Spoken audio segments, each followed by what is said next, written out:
तो झारखंड कांग्रेस ने अपना मैनिफेस्टो जारी कर दिया है, जिसमें 24 वादे किए गए हैं, 7 इसमें संकल्प है। साथ ही साथ अगर हम राशन की बात करें तो 5 किलो से बढ़ाकर 7 किलो करने की बात कही गई है। वहीं अगर हम फ्री बिजली की बात करें तो 200 यूनिट से 250 यूनिट बिजली देने की बात कही गई है। साथ ही अगर सरकार बनती है तो 1 साल के अंदर जो भी रिक्त पदे हैं वो 1 साल के अंदर भरने की इस घोषणा पत्र में जो है बात कही गई है। क्या कुछ उन्होंने कहा है, आइए आपको सुनाते हैं। और विशेषकर आदिवासी मूलवासियों के हित को ध्यान में रखते हुए, जिसमें कई ऐसे संगठन और संस्थाओं के द्वारा लगातार कई बातें सड़क में उठती थी, सदन में ऐसी बातें आती थी। इन तमाम बातों को लेकर, विषयों को लेकर मैनिफेस्टो कमेटी झारखंड प्रदेश के सभी जिलों में जाकर चौपाल लगाकर आम जनता के साथ में विचार विमर्श उनके द्वारा किया गया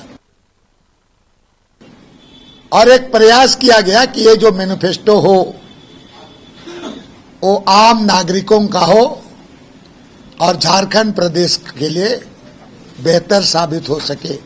पूर्ण चीज जो है अतीत का अनुभव, वर्तमान जो यथार्थ से परिपूर्ण है वो, और भविष्य की परिकल्पना, ये 3 चीज समाहित है। और आपने देखा होगा, इन्होंने कहा, जैसा कि हमारे चेयरमैन साहब ने कहा, कि हर 6 महीने पे हमने जो हमारी जो कमिटमेंट है, हमारी जो प्रतिबद्धता है, उसको ऑडिट, सोशल ऑडिट, सामाजिक अंकेक्षण करेंगे कि हम अपनी जिम्मेवारी जो हमने वायदे किए हैं, हमारी विश्वसनीयता उसमें कायम रहे। जो सबसे महत्वपूर्ण चीज है, भारत जोड़ो यात्रा के समय नेता प्रतिपक्ष आदरणीय राहुल गांधी जी समाज के हर वर्गों से उन्होंने इंटरैक्ट किया, उनसे संवाद कायम किया और उनसे उनके मुद्दों को लेके हमारे लोकसभा के चुनाव में हमारे घोषणा पत्र थे। इस बार भी प्रयास ये किया गया, हर राज्यों, हर जिलों में, हर प्रखंडों में, हर वर्ग का। आपने देखा होगा इसमें जो हमारा घोषणा पत्र है वो 27 बिंदु पे है, चाहे पर्यावरण का हो, शिक्षा हो, कृषि हो, और तो और जो लोकतंत्र के चौथे स्तंभ हमारे पत्रकार बंधु, उनके लिए भी बातें हैं। कहने का मतलब हमने संपूर्णता में, टोटलिटी में हमने एक घोषणा पत्र हमने जारी किया है।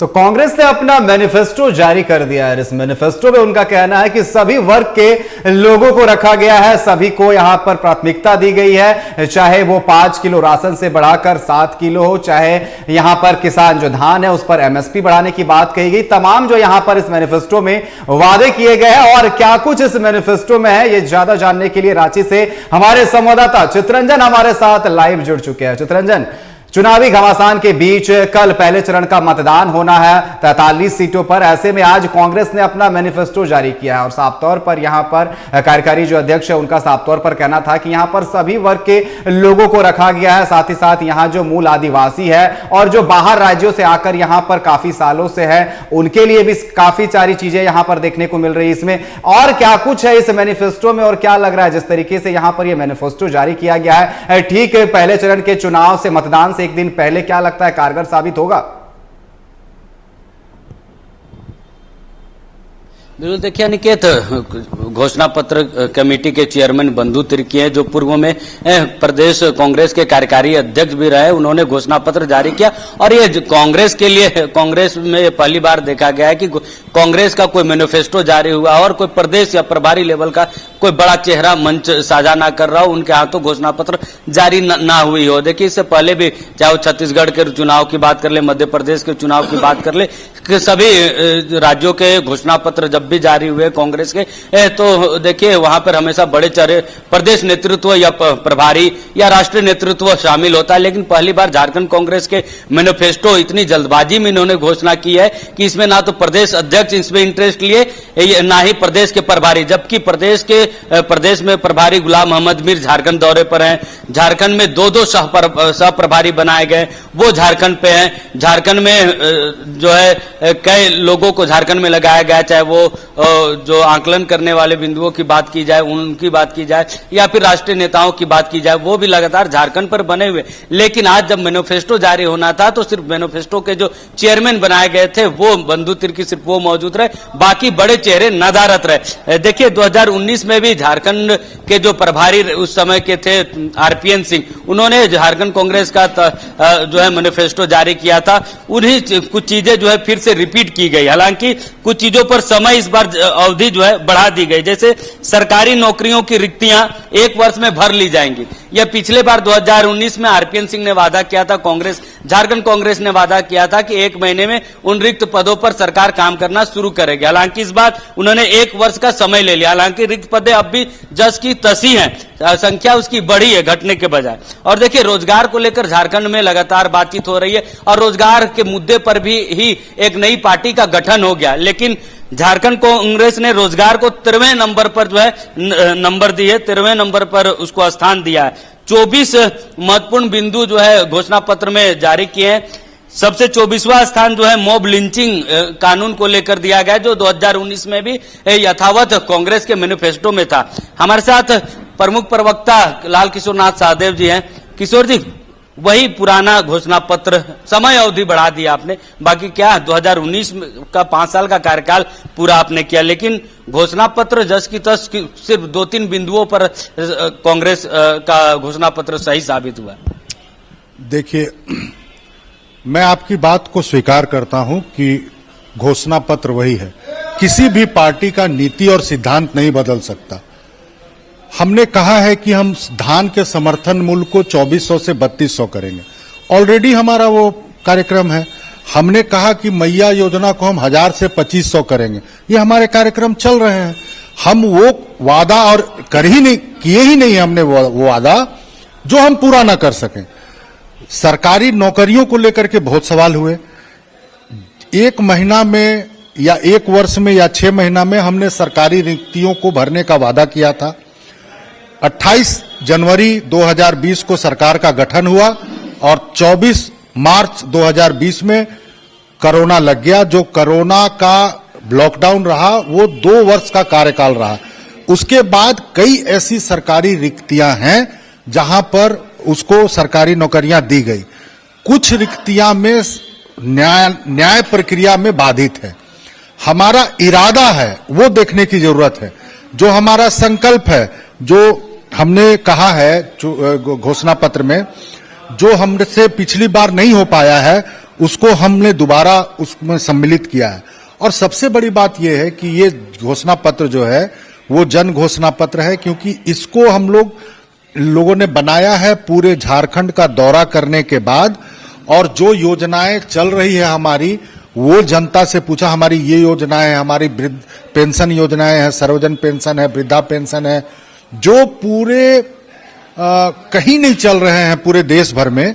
वो चीजें झारखंड में लोगों के जीवन स्तर में सुधार लाने के लिए, लोगों को सामाजिक रूप से सुदृढ़ बनाने के लिए हम लोगों ने उस चीजों को सम्मिलित किया है।